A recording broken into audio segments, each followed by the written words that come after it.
Plus ఒక చదువుకుంటుంటే నీ స్కూల్లో చదువుకునే పిల్లలకి ఎంత, కాలేజీలో చదువుకునే పిల్లలకి ఎంత, అట్లాగే నీ ఇంట్లో చిన్న వ్యాపారం పెట్టుకుంటావా ఎంత తీసుకో, నువ్వు బీసీనా ఎంత తీసుకో, లేకపోతే నువ్వు కాపా ఎంత తీసుకో. ఇంత డబ్బుల పంపిణీని జరిగాక వ్యతిరేకత అంటే ఏంటి? ఇంక అసలు ఏం కావాలి?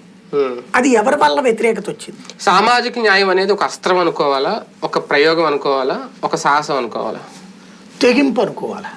ఎందుకంటే అంటే తెగింపు అనేది ఇంకా వేరే ఆప్షన్ లేనప్పుడు చేసే పని. తెగింపు అంటే అది కాదు, ఏమైనా సరే నేను ఇచ్చేస్తానంటే అది తెగింపు అంటారు. ఆప్షన్ లేనప్పుడు చేసేది గతి లేని బతుకు. ఇది గతి లేక కాదు కదా. తెగించి నిర్ణయం తీసుకోవడం అంటే ఇంక ఎలాగైనా మనం గెలవాలి. ఇంకా ఎప్పుడు తెగిస్తాం మనం? లాస్ట్ అన్నప్పుడు తెగిస్తాం, ఇంకా లాస్ట్ ఆప్షన్ ఫైనల్ అన్నప్పుడు తెగిస్తాం. అట్లా ఉండదు. తెగింపు అనేది ఎప్పుడు ఉంటుందంటే మనం ఇది సాధించడం కోసం ఏమైనా చెయ్యాలి అంటే ఇంకా ఎంత పెద్ద వచ్చినా ఎదుర్కోవడానికి నేను రెడీగా ఉన్నాను, తట్టుకోగలను, తట్టుకుంటాను. ఆ ధైర్యం ఉంది కాబట్టి నాకు చేస్తుంది. ఇప్పుడు ఒక ఓసీ సీట్లో బీసీకి ఇవ్వాలంటే తెగింపే ఉండాలి. ఒక బీసీ సామాజిక వర్గం వాళ్ళని తీసుకెళ్లి ధనవంతులైనటువంటి ప్లేసుల్లో పెట్టాలంటే, లేదా రెడ్డి సామాజిక వర్గం బలంగా ఉన్నటువంటి చోట్ల పెట్టాలంటే, అంటే ఆర్థికంగా బలం. 72 ఏళ్ళ రాజకీయాల్లో ఎవరూ అందించలేని అంత అద్భుతమైన పరిపాలన అందించామని అనుకున్నప్పుడు తెగించాల్సిన అవసరం ఏముంది? అది కూడా అందులో ఒక భాగమే కదా.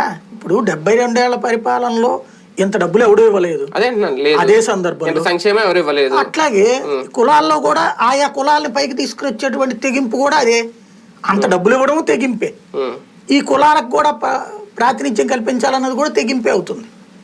అంటే మిగిలిన సామాజిక వర్గాల నుంచి వచ్చే వ్యతిరేకతను కూడా ఎదుర్కోవడానికి కుల సామాజిక వర్గాలకు సంబంధించిన ఒత్తిడిని ఎదుర్కొని కూడా గెలిపించుకోవాలి అన్నటువంటి సాహసం అనేది ఎప్పుడవుతుందంటే మనం ఇది చేసి తీరాలి అన్నటువంటిది.